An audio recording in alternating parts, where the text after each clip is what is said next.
Hey, welcome back. Episode 3. We made it. I have sat down and written and produced another one. Thank you all for watching. Whoever's watching, doesn't matter. I am definitely at a good place. It is much easier now to push myself to work on the game and also flesh things out and not be afraid to try something new or just dive into something unknown.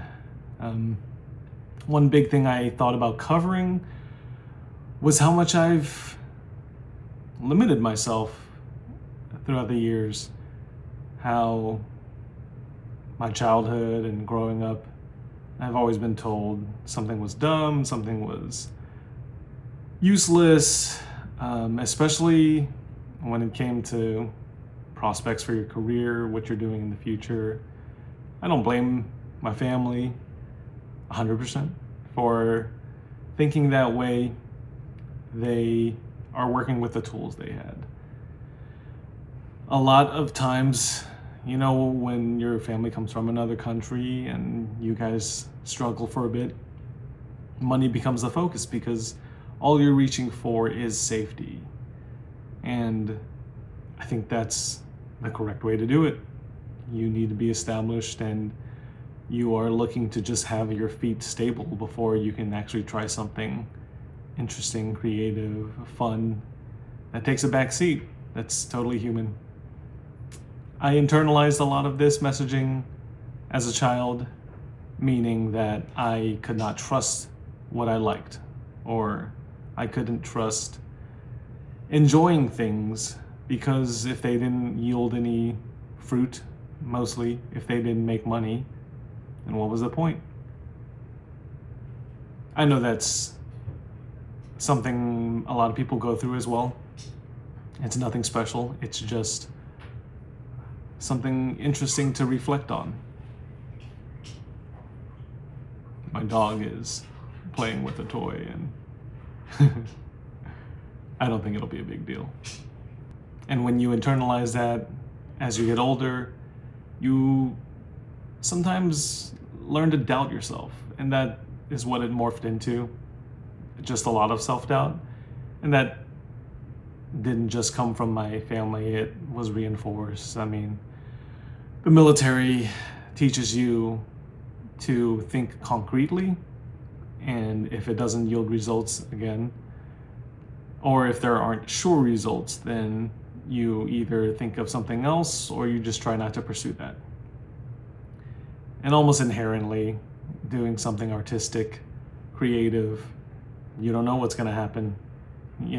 This isn't a career, or this isn't something I can say is going to sustain me immediately, like getting a job and getting a salary is going to.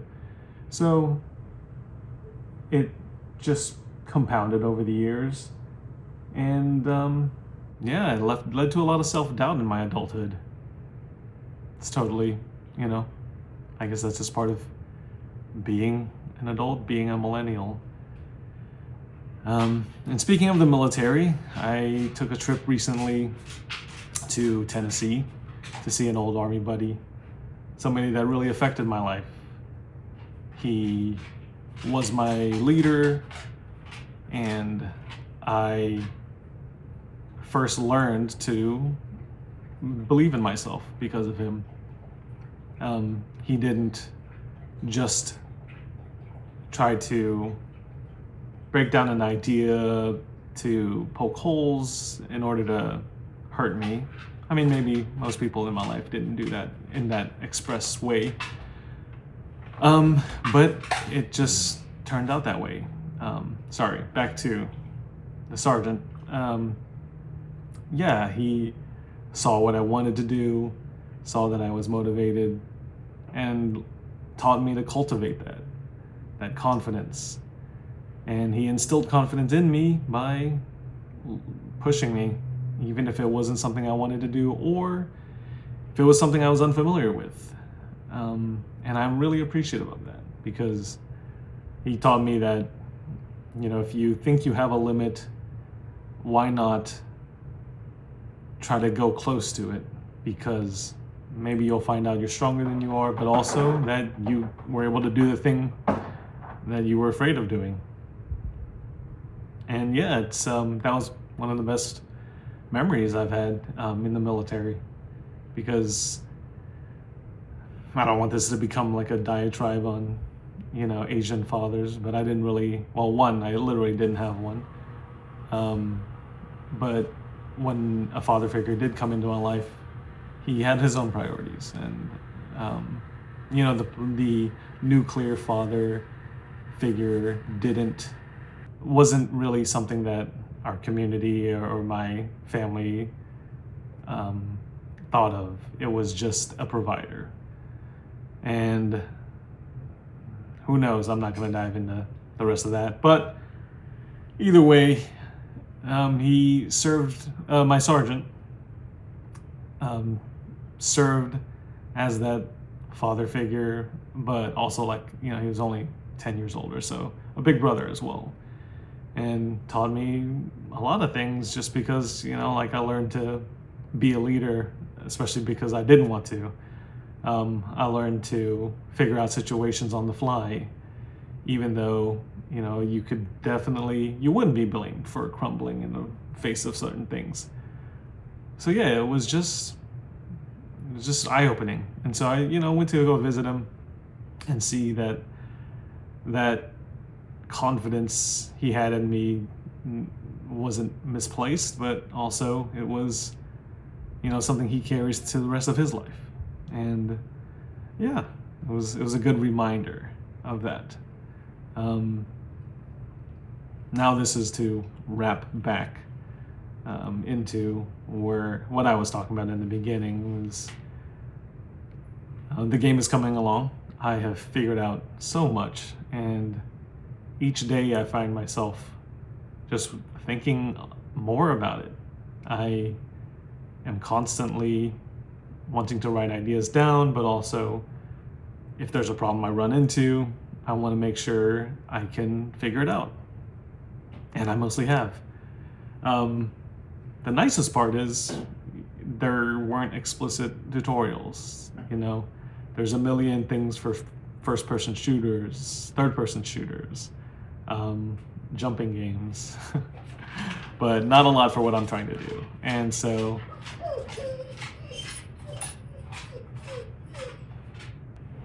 sorry, dog stuff. Yeah, it took a little bit of engineering to figure things out. But what drove me was the confidence that, you know, this is something I want to pursue. And it's something I wanted to do for a long time. And I shouldn't shut that part out. It's nice to acknowledge that side of me and to do that thing that I kept talking myself out of for so long. And I definitely don't want to fall into the trap of indie game dev trying to do everything and sucking at all of it, or falling into the other trap of not ever finishing something I mean to do. I am really prone to that. You can ask my spouse. So yeah, it's tough walking between those things, being cognizant of them, and then also trying to just be really excited about what I want to do and how much I want to do it. So yeah, just trying not to burn myself out. And I think that's a third thing to watch out for.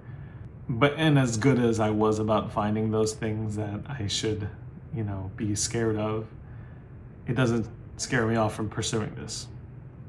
And I think that's a big marker in the difference I'm seeing when I think about something I want to do that doesn't inherently make immediate money or is a traditional marker of success in my family or community. And this is part of it. I really like making videos. It's interesting. I like thinking about it because I have ideas to do it. And this is a good place for me to at least put it out there or talk about it and allow myself to facilitate those thoughts instead of just saying, oh, that's dumb. No one's gonna watch it. It's stupid.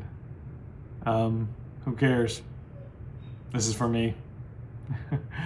It might be an old person thing to say because I've realized as I get older, it's just, it doesn't matter. I am in a very privileged place to say that. I have security around me to pursue these things, and if it fails, it fails. And yeah, it feels nice. I'm excited. I go to bed thinking about the things that I want to do and wake up still even more sure that I still want to do it. And the amount of work or roadblocks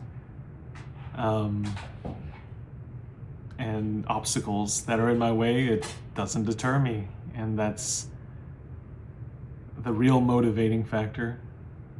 Quite often I would find a reason to give up. So yeah, things are coming along. Hope you enjoyed the B-roll footage of where I was visiting.